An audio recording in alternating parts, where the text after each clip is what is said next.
Reflecting surface mn। तो अब हम पूरा टर्म नाम लिख रहे हैं। What is mn? mn is the reflecting surface reflecting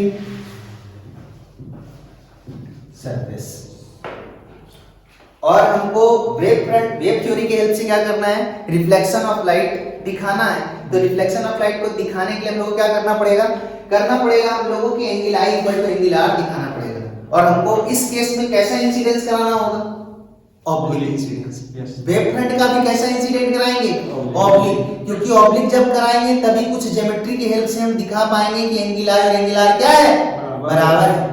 और नॉर्मल इंसिडेंस कराएंगे तो हम ज्योमेट्री की हेल्प से एंगल आई और एंगल आर को बराबर नहीं दिखा पाएंगे, इसलिए हम लोग नॉर्मल इंसिडेंस वाला केस यूज नहीं करते हैं रिफ्लेक्शन ऑफ लाइट को प्रूफ करने के लिए using wave theory. Isn't it? Yes. आप देखो ध्यान से। तो यहां पर पहले तुम लाइट को ही गिरा लो। हम ऐसे देखो, ध्यान से देखो, ये इंसिडेंट वेव है, क्योंकि हम वेव के अनुसार से बात कर रहे हैं। ये इंसिडेंट वेव है।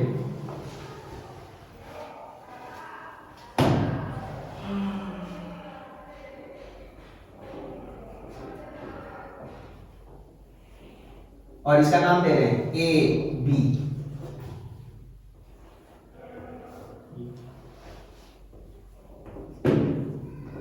What is A B? What is A B? Wave front. A B is planar wave front. Yes.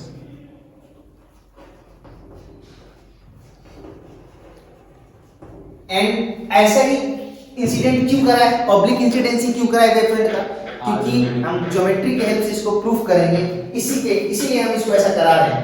तो ध्यान से देखो, ये पूरा वेव फ्रंट है, ध्यान से समझना। ये लाइन जो तुमको दिख रहा है ना, ये पूरा ऐसे वेव आ रहा है, प्लेनर, ये प्लेन है। ध्यान से देखो, ये एक प्लेन है। It is this plane, this plane is coming like this to this surface. This is the reflecting surface is like this. This is the reflecting surface, and this wave is coming like this. Planar wave front. Coming. And what is A? What is A? What is A? Reflecting surface. What is A? Point of incidence. In case of oblique incidence, जब हम particle theory से बात कर रहे थे तो एक को बोले थे जहां टच करे उसको पॉइंट ऑफ इंसिडेंस बोलते हैं। तो this is A is what? A is point of incidence. Point of जहां पर स्ट्राइक कर रहा है प्लेनर वेव फ्रंट, वहां पर रे स्ट्राइक कर रहा है, यहां वेव स्ट्राइक कर रहा है। ध्यान से देखना, ये वेव फ्रंट यहां पहुंच गया, this is A B. Yes. अच्छा, ध्यान से देखो, तो इस मीडियम को हम मान रहे हैं, इस पूरे मीडियम को यानी इस इंटरफेस से ऊपर मीडियम जो है वो मान लो हम मान रहे हैं एयर। क्या मान रहे हैं? एयर या वैक्यूम, या फ्री स्पेस। अगर हम प्रैक्टिकली तुमको बताएं तो speed of light is 3 into 10 to the power 8 meter per second. It is strictly in vacuum. Yes. It is not in air or free space. But the value of speed of light in air or free space is very close to this value. That's why we ignore that small deviation from the actual value, and we say the speed of light is 3 into 10 to the power 8 meter per second in free space or vacuum or air. Isn't it? Yes. So I assume the interface, above this interface, the medium is what? Air. So what will be the speed of this wave front? What will be the speed of this wave front? 3 into 10 to the power 8 meter per second. 3 into 10 to the power 8 meter per second. It means you will simply say its speed is c meter per second. Yes or no? Yes. Yes. अब ध्यान से देखना, ये वाला जो wave यहां से चला यहां तो स्ट्राइक कर गया ना बाबू? Yes sir. तो ये वाला स्ट्राइक कर गया, यहां से अब रिफ्लेक्शन होगा ना? हाँ। रिफ्लेक्शन होगा या नहीं होगा? होगा। लेकिन अब ध्यान से देखना, यहां से रिफ्लेक्शन हो जाएगा, लेकिन यहां पर जो वेव है, बी पॉइंट पर जो वेव है, उसको तो अभी भी पहुंचने में यहां समय है ना। जब वो यहां पहुंचेगा तब ना रिफ्लेक्शन होगा ना। नो। हाँ सर। क्या ये बात समझ में आया? तो एक हमारा पॉइंट ऑफ इंसिडेंस से कोई बात नहीं समझ में आएगा। अब ध्यान से देखना, जो वेव बी पर है उसको यहां तक ये जो वेव फ्रंट है, मतलब ये जो वेव फ्रंट है, वेव फ्रंट का ये वाला जो पार्ट है ये तो इसको स्ट्राइक कर दिया है, लेकिन ये जो वेव फ्रंट का बी वाला पार्ट है अभी एन को स्ट्राइक नहीं किया है, इसको तो समय चाहिए। मान लो कि tau is the time required to reach at N from B. Tau is the time required by wave at B to reach at N. मतलब B पर जो वेव है उसको N तक पहुंचने में कुछ समय लगेगा ना। ये वाला ना स्ट्राइक कर गया, ये जो प्लेनर वेव फ्रंट है इसका ए वाला पोर्शन स्ट्राइक कर, लेकिन बी वाला को तो समय लगेगा ना। वो समय हम क्या मान लिए? टाउ। बोले इसमें कोई समस्या है? कुछ ना कुछ तो समय लगेगा ना, तो उस समय को हम टाउ बोले। तुम टी बोलो, तुम पी बोलो, की बोलो, कुछ भी बोलो, कोई दिक्कत, हम बोले टाउ। अब ध्यान से देखो, ये वाला यहां से यहां तक कितना डिस्टेंस ट्रेवल कर लेगा? ये कितना डिस्टेंस होगा? स्पीड है c, तो ये वाला डिस्टेंस जो c इनटू टाउ होगा, क्योंकि डिस्टेंस बराबर होता है स्पीड इनटू टाइम। डिस्टेंस तो तुमको स्पीड इनटू टाइम ही होगा, स्पीड यहां पर c है, और हम बोल दिए कि tau is the time required to reach the wave from b to n। तो ये डिस्टेंस कितना ट्रेवल करेगा? c tau. आप ध्यान से समझना, जब तक वेव b से n पहुंचेगा तब तक जो वेव a पर स्ट्राइक कर चुका है, क्या वो चुपचाप बैठा रहेगा? वो तो रिफ्लेक्ट होगा ना, वो भी टाउ टाइम तक क्या करेगा? रिफ्लेक्ट करेगा। अरे इसको अगर यहां पर ऐसे समझो कि यहां पर जो वेव है उसको अगर यहां पहुंचने में टाउ समय लग रहा है, तो ये वाला वेव टाउ समय तक रिफ्लेक्ट हो चुका होगा ना। होगा या नहीं होगा? तो ये रिफ्लेक्ट होगा। अब ध्यान से देखना, हम लोग रिफ्लेक्टेड वेव फ्रंट कैसे बोलते हैं? ए बी जो है एक्चुअली वो प्लेनर वेव फ्रंट के साथ साथ इंसिडेंट प्लेनर वेव फ्रंट है, क्योंकि यही इंसिडेंट हो रहा है। This is incident planar wave front. A B is a incident planar wave front. Now we want to draw reflected wave front. तो रिफ्लेक्टेड वेव फ्रंट, इसीलिए हम बोले थे Huygens principle is very important to draw the shape of wave front. You know the shape of wave front at this time. At this time is t equal to 0. Yes or no? Yes, sir.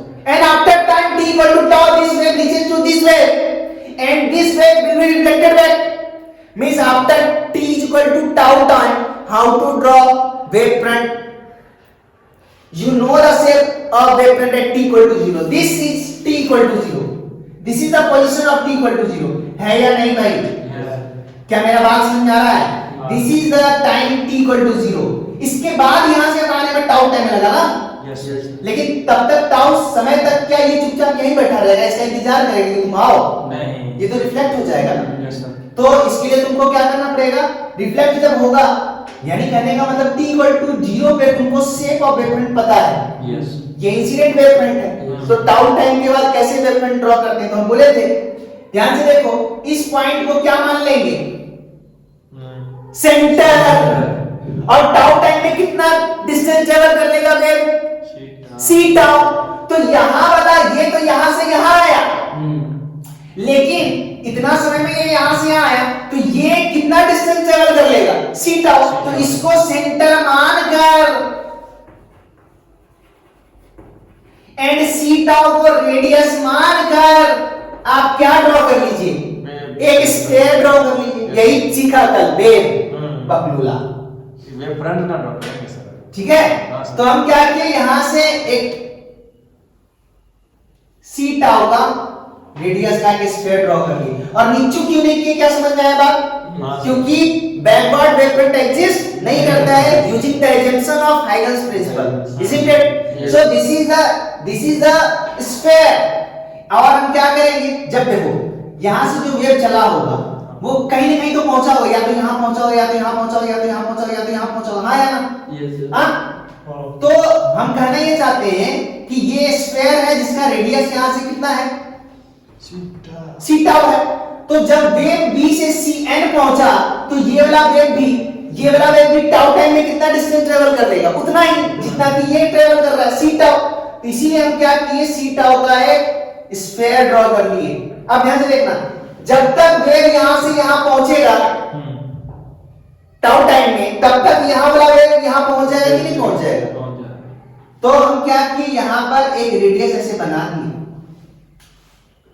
ये थोड़ा सा गड़बड़ है, इसको मिटा रहे हैं। ये देखो, ये प्लैनर वेव फ्रंट है। अब ये जो रिफ्लेक्ट हुआ, इसका सीटा, ठीक है, ये हम बना दिए।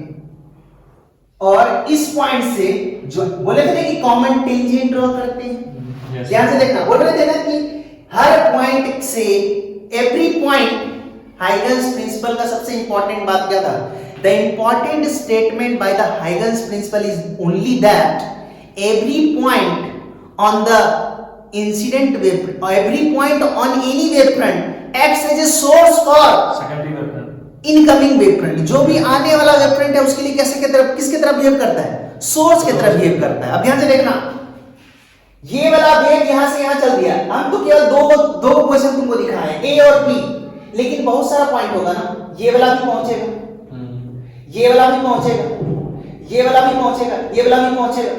हाँ रे बाप, तो हम क्या कर रहे हैं, हर पॉइंट से तुम क्या कर रहे हो, एक ऐसे ड्रॉ कर रहे हो, अगला बात समझ में, यहां पर भी एक ऐसे ड्रॉ कर रहा हूं स्फीयर सी टाउ का, ये सी टाउ का, ये अलग का।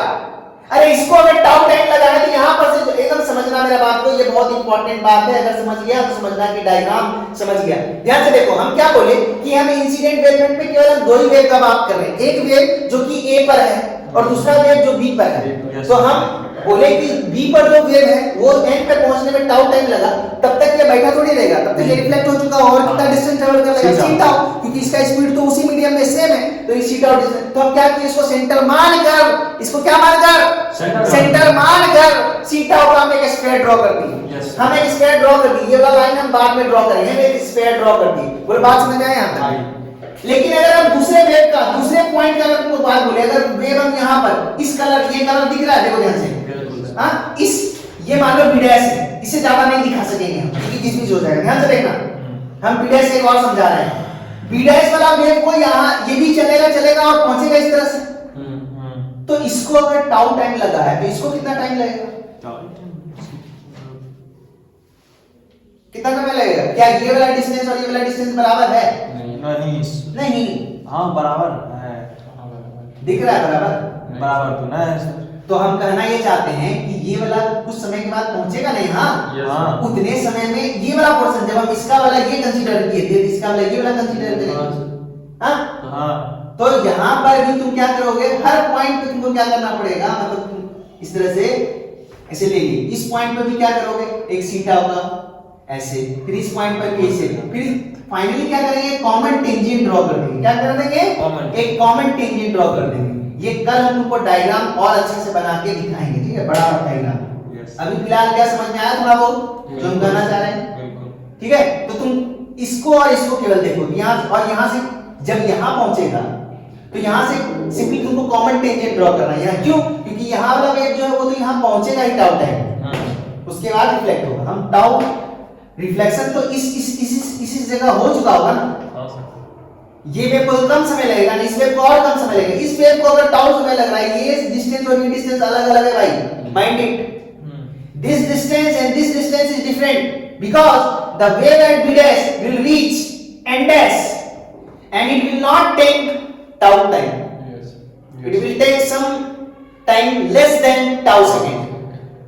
So at every point you will draw a sphere of different radius and you will draw finally, and at this point you will draw a sphere of 0 radius because at this point wave is reaching after tau second, and this is reflected for tau second. So that's why draw a tangent from this point to this sphere and you will get the reflected wavefront. So this is the reflected wavefront, and this is the radius, and radius is always perpendicular to this, yes or no? Yes. So this is called, this is A B N, A B N को देखो, ए B N, और एक triangle बना ए, इसको बोल दो B dash, A B dash N, है ना। So this is B dash N, ध्यान से देखना, B dash N, B dash N, B dash N is what, B dash N is reflected wave front. क्या ये बात समझ में आया? जो हम तुमको बोल रहे थे कल कि if you know the shape of wave front at t equal to 0, तो can you draw shape of wave front at some other time, से t is equal to tau second? Yes, you can draw. How you can draw? You can draw using Huygens principle. How to draw? So at the given, at that known time, means at t equal to 0, if the shape of the wave front is given, then at that shape of wave front, select so many points on that wave front where the shape of the wave front is given, isn't it? Yes. And assume that point as a center of a sphere, center of Sphere. and draw a radius, and draw a sphere of radius c tau. If the speed of the wave in that medium is c, if it is different from c, then draw a sphere of radius v into tau. Yes. v into Yeah. tau. समझ में आ रहा बात? बिल्कुल. And then finally draw a common tangent on those spheres, then you will get the shape of new wave front. The same methodology or the same procedure is followed here also. At different position you will draw different wave radius sphere. This is a c tau, but it is this is different from c tau. आ रहा बात समझ में? And this is also different from c tau. समझ में आ रहा है कि नहीं आ रहा? आ रहा. क्या मेरा बात समझ में आ रहा है? इसी तरह से कॉमन टेंजेंट ड्रॉ करके हम क्या कर लिए, b dash n reflected wave front बना लिए। बात समझ में? अब केवल जो है ना नुनू, वो ज्योमेट्री है।